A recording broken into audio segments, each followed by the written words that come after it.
भू कानून जो है उत्तराखंड की जनता को गुमराह करने वाला है। ये बोलते हैं कि दोनों ज़िलों को छोड़कर तराई के ऊधम सिंह नगर और हरिद्वार ज़िला, उनमें कोई भू कानून नहीं है लगेगा। और पहाड़ में जो है, जो बाकी ज़िले पहाड़ के हैं, उनमें ज़मीन जो है कृषि लैंड नहीं खरीदेगा, बागवानी के लिए नहीं खरीदेगा, लेकिन वो मकान के लिए ज़मीन खरीद सकता है।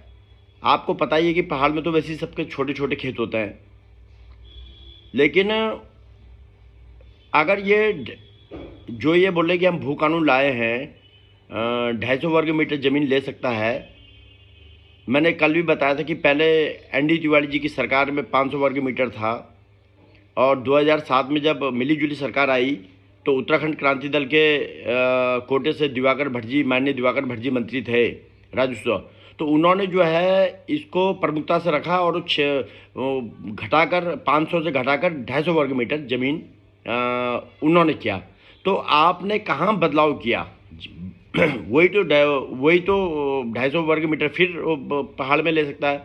अब एक आदमी जो है 250 वर्ग मीटर ले सकता है, तो वो हो सकता है दूसरे भाई के नाम से ले, तीसरे के नाम से ले, चौथे के नाम से ले ले। तो रास्ते चोर दरवाजे बहुत सारे खुले हैं। तो भू कानून में जो आपने, जैसे मैंने कल पूरा बातचीत नहीं हो पाई थी, जैसे आपने यूसीसी में दिखा रखी है कि आपने 143 स्थानों पर आपने उत्तराखंड की बैठक करी, और लगभग करीब 1.5 से 2 लाख के बीच में आपको सुझाव भी मिले हैं लोगों से। तो जब आपने उसमें यूसीसी में जब आपने विचार विमर्श किया या लोगों की राय ली, तो ये भू कानून बनाते समय अगर आपने किसी की राय ली है तो वो भी जनता के सामने आना चाहिए। और किन किन लोगों से राय ली है भाई? उत्तराखंड के पुराने जो पहाड़ के लोग हैं उनसे राय लेनी चाहिए थी कि हमको उत्तराखंड में कैसा भू कानून लगाना चाहिए।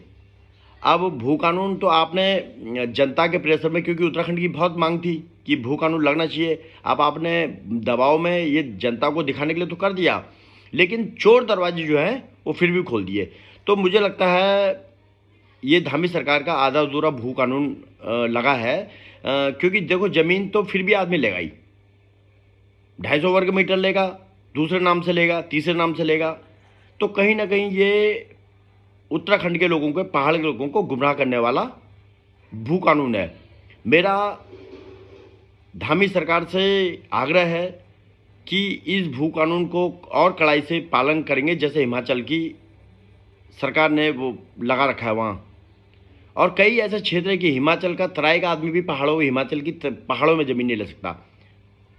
भाई आपने जैसे उत्तराखंड की चक्राता में जो भू कानून वो लगा हुआ है, भू अध्यादेश जो लगा हुआ है कि कोई ज़मीन नहीं ले सकता, ऐसा भी तो उत्तराखंड में लग सकता है। तो मेरा आपसे निवेदन है, जय भारत, जय उत्तराखंड।